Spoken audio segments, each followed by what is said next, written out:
Friends, ನಾವಿವತ್ತು ಬದನೆಕಾಯಿ ಚಟ್ನಿ ಮಾಡ್ತಾಯಿದ್ದೀವಿ. ಹೇಗಿದ್ದೀರಾ ಫ್ರೆಂಡ್ಸ್? ನಾವು ಚೆನ್ನಾಗಿದ್ದೀವಿ, ನೀವು ಕೂಡ ಚೆನ್ನಾಗಿದ್ದೀರಿ ಅಂತ ತಿಳ್ಕೊತೀನಿ. ಇವತ್ತು ನಾವು ಬದನೆಕಾಯಿ ಚಟ್ನಿ ಮಾಡ್ತಾಯಿದ್ದೀವಿ. ಅದಕ್ಕೆ ಬೇಕಾಗುವ ಸಾಮಗ್ರಿ: ಒಂದು ಬದನೆಕಾಯಿ, ಕೊತ್ತಂಬರಿ ಸೊಪ್ಪು, 2 ಉಳ್ಳಾಗಡ್ಡೆ, 1 ಮೆಣಸು ಮತ್ತು ತೆಂಗಿನಕಾಯಿ ಹುರಿದಿಟ್ಕೋಬೇಕು. ಬನ್ನಿ ಮುಂದೆ ಏನೇನು ಮಾಡೋದಂತ ತೋರಿಸ್ತಾ ಇದ್ದೀನಿ. ಇದಕ್ಕೀಗ ಬದನೆಕಾಯಿಗೆ ಸ್ವಲ್ಪ ಎಣ್ಣೆಯನ್ನು ಸವರಿ, ಯಾವುದಾದ್ರೂ ಎಣ್ಣೆ, ಕೊಬ್ಬರಿ ಎಣ್ಣೆ ಆಗಲಿ ಒಳ್ಳೆಣ್ಣೆ ಆಗಲಿ ಯಾವುದಾದ್ರೂ ಎಣ್ಣೆ ಹಾಕಿ ಸವರಬೇಕು ಸ್ವಲ್ಪ. ಈಗ ಒಲೆ ಮೇಲೆ ಬಿಸಿ ಆಗ್ಲಿಕ್ಕೆ ಇಡಬೇಕು. ಬಿಸಿ ಅಂದರೆ ಬದನೆಕಾಯಿ ಸುಡಬೇಕದು, ಚೆನ್ನಾಗಿ ಸುಡಬೇಕು.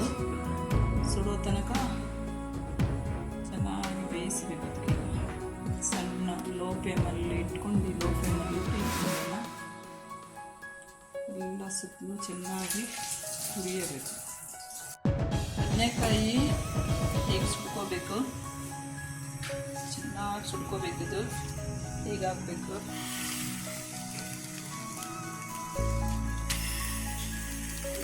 ಚೆನ್ನಾಗಿ ಬೇಯಬೇಕು ಒಳಗಡೆ.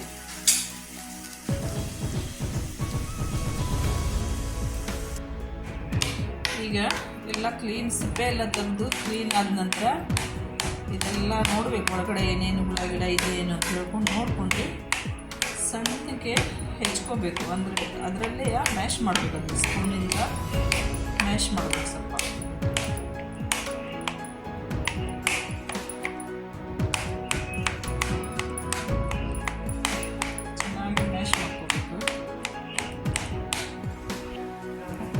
ಈಗ ಅದ್ಮೇಲೆ ಉಳ್ಳಾಗಡ್ಡೆ, ಹೆಚ್ಚಿದ ಉಳ್ಳಾಗಡ್ಡೆ ಹಾಕಬೇಕು.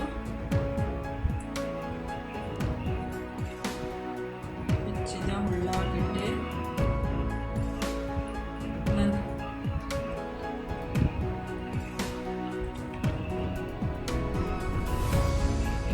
ಮೆಣಸು,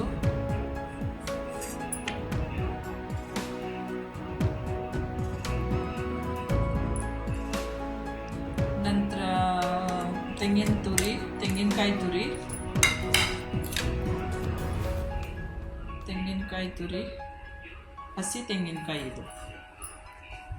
ಇವರು ನಮ್ಮ ಮಮ್ಮಿ ಮಾಡ್ತಾ ಇರೋದು ಬದನೆಕಾಯಿ ಚಟ್ನಿ. ನಂತರ ಕೊತ್ತಂಬರಿ ಸೊಪ್ಪು,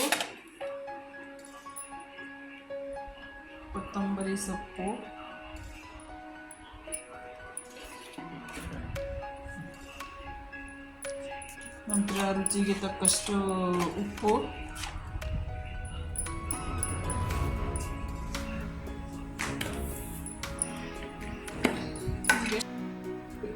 ಈಗ ಇದು ರೆಡಿಯಾಗಿದೆ. ಬದನೆಕಾಯಿ ಚಟ್ನಿ ರೆಡಿಯಾಗಿದೆ. ರೊಟ್ಟಿ ಜೊತೆಗೆ, ಚಪಾತಿ ಜೊತೆಗೆ ತಿನ್ನಲಿಕ್ಕೆ ತುಂಬ ಟೇಸ್ಟಿಯಾಗಿ ಚೆನ್ನಾಗಿರುತ್ತೆ. ನೀವು ಒಂದ್ಸಲ ಇದು ಟ್ರೈ ಮಾಡಿ. ವಿಡಿಯೋ ಇಷ್ಟ ಆಗಿದ್ದಲ್ಲಿ ಲೈಕ್, ಶೇರ್, ಸಬ್ಸ್ಕ್ರೈಬ್ ಮಾಡಿ.